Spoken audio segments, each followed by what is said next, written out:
Did you see this I think it's in Portland? Did you see the priest get shot in the face with the pepper ball? Yes. Yeah, Look, the ICE agent, I think, was standing on top of a roof, and they were protesting from what I'll call 30 feet away yeah, on the when he sidewalk. shot him in the face. Yeah.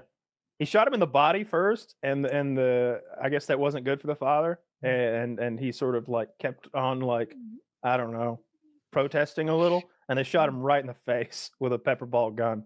You see Trump do his little press conference with podcast, he's like, I took away free speech. I got rid of that. No more flag burning. I did see that. No, he said I took away the First Amendment. That's what he said.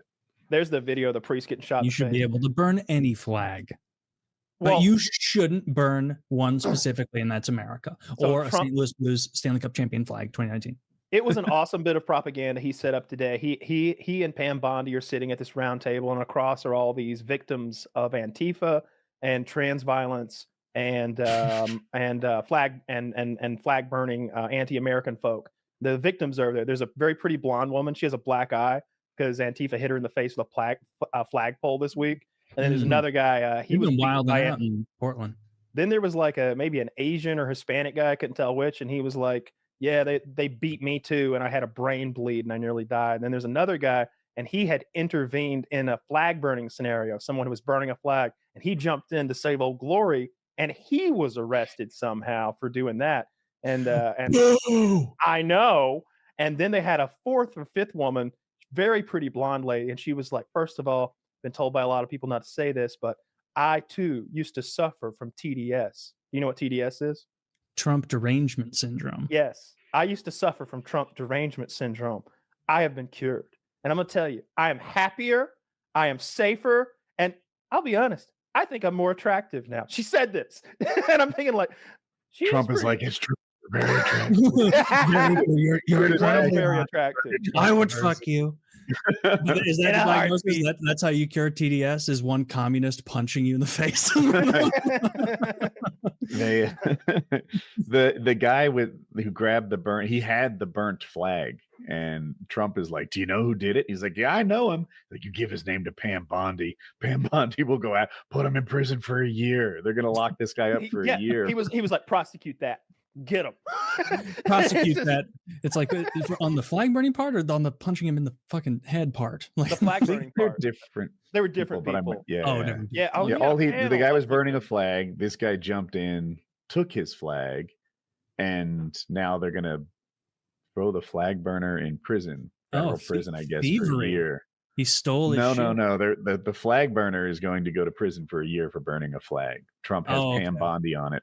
Personally. I saw that happen with do you remember the clip of Dick Masterson and Vito from Biggest Problem where they got assaulted by Antifa guys and Dick got shoved in a concrete post and they stole Vito's it was a very funny clip because Vito's holding it's either Vito or Dick, one of them is holding a big sign, like just a protest sign on a big stick, holding it up above the Netflix protest where they were saying that Dave Chappelle's a Nazi or whatever, and it just says like jokes are funny, Dave is funny.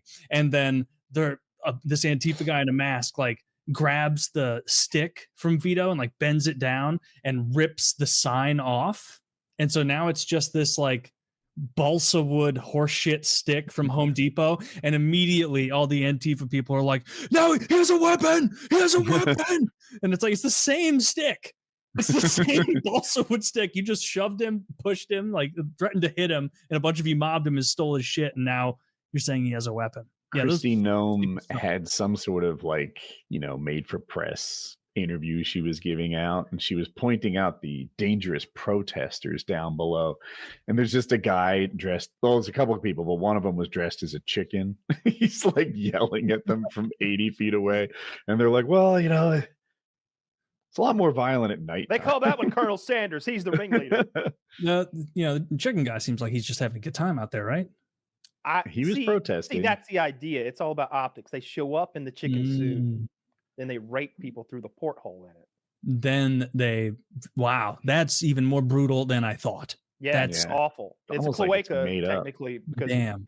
Well, I've seen the videos. I've seen the Antifas in Portland right now getting wild. The frogman gets sprayed? Do you see the ICE trucks getting rammed by Antifa people driving SUVs, chasing them down, throwing rocks at it. I did. I saw there's something multiple videos about that, and I couldn't make out which were the ice trucks and which weren't. And it seemed like they argued one thing in the press and then a very different thing in court. Like they were kind of lying in the public, and then in court, it wasn't at all what they said it was. This wasn't a short one. This is there was a different one. This is a brand new video. It's a big black SUV ramming a white ice truck as the ice truck is trying to run away, and people are throwing like rocks and throwing shit at it. That like might be the there's same multiple thing of these videos. It's a little hard to keep them straight, which is why today's press conference was so important to inform us about what's actually been going on. So true. There aren't bigger fish to fry. Look, speaking of fish fry, I'm fine with him going after Antifa. Fuck those guys. They suck. Yeah. Oh yeah, they suck. Black Lives Matter too. They should both be terrorist organizations. Go ahead and lock all those people up. Give them those Gitmo sentences. I want examples made. Yeah, absolutely. Dude, fuck those guys. They harass and menace normal people.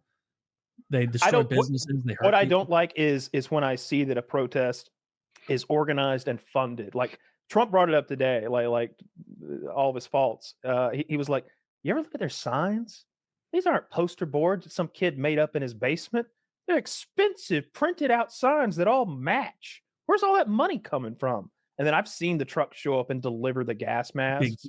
And that George Soros group, they talk about how they don't literally pay like John Q to show up and protest, but they have an organization that shows up that's like the backbone of the protest that brings in all the organic people with them, all the organization and the funding behind like facilitating the whole thing is coming from these bigger groups. All this, like sometimes just really rich people. It goes from like the Open Society Foundation, then that money transfers to People for the American Way, and then that gets disseminated to smaller NGOs and then to people on the ground.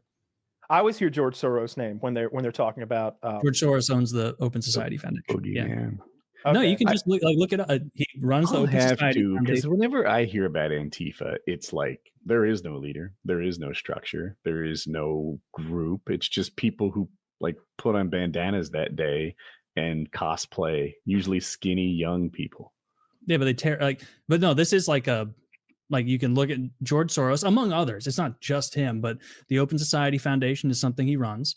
And then that often funnels money via his and other donations from rich people to the People for the American Way. And then the People for the American Way funnels to smaller non-government organizations, and they pay people out to participate in riots and things. I wonder if they have been legally designated. You really don't see all these paychecks though, like the pay stubs. Like I need evidence for that. You can look at the funding. You can just look at the track of. It just seems unlikely that they send out, I'll make up a number, 500, 1,000 paychecks, and none of them make it online. Who's to say? I mean, they clearly are funding these things. A lot of them are inorganic, but there are also plenty of organic, in it for the love of the game, violent commies out there menacing and harassing people. I saw them in the chicken suit. A lot.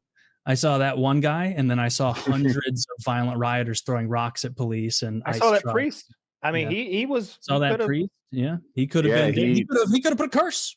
He could have cursed. He was using his words. Can't have that. So they shot him in the head. Sure, that's gay. Yeah, I'm see how I'm happy to cry like over the line stuff. I don't know. Me too. That's how I feel about my side. Like but like the January 6th people got pardoned, and that to me is 1,000 times worse than like. Oh, not at all. Like over a dozen people died in the 2020 Antifa BLM riots, billions of dollars of damages, hundreds of business owners. BLM stuff I also condemned. And that was Antifa too. It wasn't just BLM. I mean, and here's a fun like I doubt it was. I don't think these they had Antifa flags, Antifasciste and all that, waving it during those riots. They had the BLM riots, okay, because I didn't see that. And I watched a lot of footage. I stayed on top of it. To me, it was just some people trying to change the way Black people are treated, and some people just taking advantage of chaos because they heckin' love chaos. It's break windows night because that sounds like fun. And I don't think they were legitimately protesting. They were just being assholes. They were rioting because they were. Yeah. Do you remember that when you weren't allowed to go to certain grocery stores and restaurants, and the media was like, here we have someone from the Buttfuck Institute saying there's actually no evidence that BLM Antifa riots spread COVID. Let's hear from him. Do you remember that narrative? I remember them saying making that fun it of it at the didn't time. transfer in the sunlight as well as it did indoors or something like that. I don't know what's true. I know that they were telling law-abiding people that they, So they're hoping that, like, open I their cough. massage parlors and their fucking, independent restaurants, but that violent rioters who were tacitly and overtly supported by the media could run rampant. If it didn't spread from the sunlight, why would they keep us indoors? Why don't they let us all out? Why don't they send everybody who felt ill out into a big crowd in the square so the sunlight would kill the Now COVID? imagine that everyone talking out against this was censored on social media for years. That would be a really scary thing. Imagine if YouTube added terms of service that prevented people from saying anything against the current regime narrative. Woo, spooky. I mean, Trump That's how I does feel it it's happening now. right?